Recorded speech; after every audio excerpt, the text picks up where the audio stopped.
All right, here's question 1A, part 2 of the 2017 external exam for NCEA 2, year 12. Now we've got an expression here with an index of 3 over 2.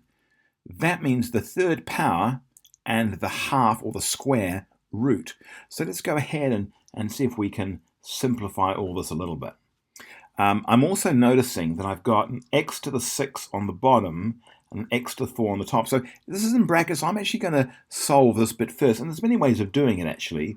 You could actually go 16 x, because it says 4, divided by x, if you really wanted. And I'll keep the stuff on the outside, 3 over 2. And now I can just cross off the x's. Cross that one off and that one, that one and that one, that one and that one, that one and that one, and I'm left with 16 over x squared. So I've got 16 over x squared to the power of 3 over 2. All right, well, let's find a few things here.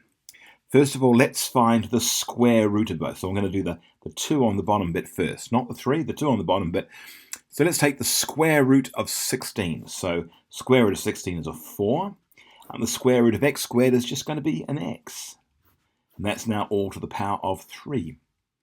Now, 4 to the power of 3 is 4 times 4 times 4, which is 16 times 4, which is 64. So this is going to be 64 over x cubed. It's encroaching on the stuff underneath, but that's really what we're looking at. Of course, you could have done it a little differently. I'll do it again over here. So we've got 16x to the 4 over x to the 6. Now it is in brackets, and I would normally simplify this bit first, but we don't really have to in order to get the answer. So let's go ahead and we're going to find the square root first. So the square root of 16, and I'll just make, so the square root of 16 is going to be a 4. The square root, in other words, a half, because this is really 3 times a half, so it's really 4 times a half. Now 4 times a half is going to be 2. So it's going to be x to the 2 all over. And I've got the square root of x to the 6. In other words, it's going to be a half. 6 times 1 half. And half of a 6 is 3. It's going to be x to the 3.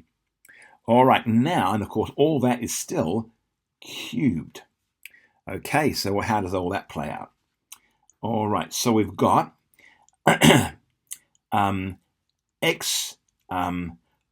4 cubed. Well, 4 cubed is 64, just like before. 2 times 3, because we're multiplying the external index by the internal power.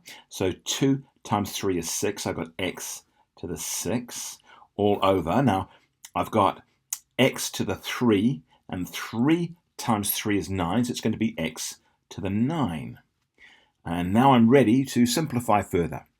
So I'm going to say 64 x, well, this is going to be 6 minus 9. 6 minus 9, well, first of all, if I take 6 off the top there, I'm left with 0. But if I've got 6 minus 9, it's going to be a 3 on the bottom, so x to the power of 3. So I've taken 6 off the top there. If I take 6 away from there, I end up with x to the 0, and x to the 0 is just a 1, leaving me with 64. So I could have done it like that as well. So lots of different ways of doing these. Hopefully choose the way that works best for you.